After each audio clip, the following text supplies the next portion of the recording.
Bueno, pues vamos a ver. El sufrimiento ha entrado en el mundo como consecuencia del pecado. Precisamente esto lo unimos a la palabra que hemos dicho anteriormente. El sufrimiento no nace de ese plan de Dios de salvación del mundo, de ese primer plan de Dios de salvación del mundo, sino que el sufrimiento se ha introducido como consecuencia de la distorsión que el pecado ha generado en nuestra condición humana, en la naturaleza y en el orbe.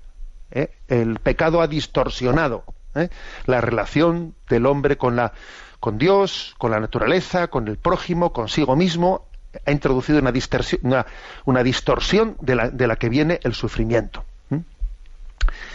Eso es así, por lo tanto, el sufrimiento viene del pecado, y el pecado es contrario a la voluntad de Dios. Ahora bien, en el plan de salvación que Dios tiene, o sea, Dios no abandonó al hombre después de que éste se rebeló contra su plan salvífico, y después de que cuando el hombre dice fue expulsado del paraíso terrenal, entra, ¿no?, en una situación, ese ser expulsado del paraíso terrenal, de alguna manera es como una imagen en la que se está diciendo ha sido expulsado de ese primer plan de Dios de salvación, pero Dios inmediatamente, en el momento en que el hombre rechaza su primer plan de salvación, introduce, ¿no?, de nuevo introduce su voluntad salvífica de otra manera.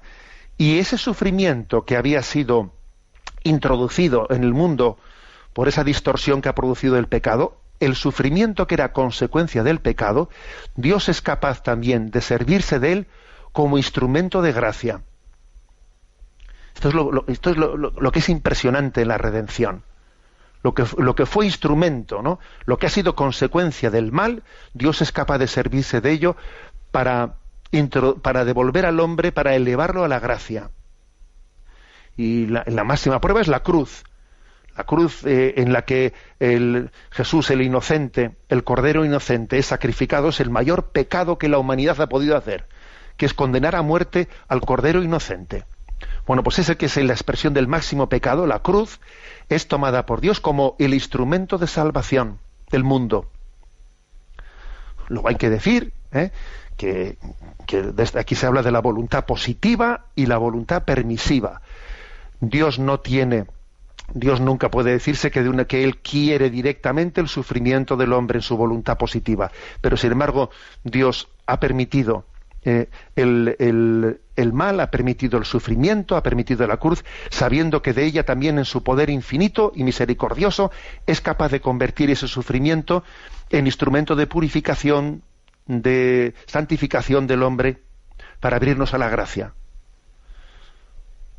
Entonces hay que decir, Dios me ha mandado un cáncer. No es correcto hablar en esos términos. Ahora bien, Dios ha permitido que ese daño, ese sufrimiento, ese daño, ese mal introducido como consecuencia del pecado, de la distorsión que el pecado ha hecho a la humanidad, sea también el escenario en el que Dios me va a dar la gracia para la santificación. Abrazando la cruz, el hombre se introduce en ese camino de salvación. Por eso cuando dice Javier en su pregunta, las dos cosas a la vez no tienen sentido, ¿no? Sí, están integradas en esa propia historia de Jesucristo que es también la nuestra.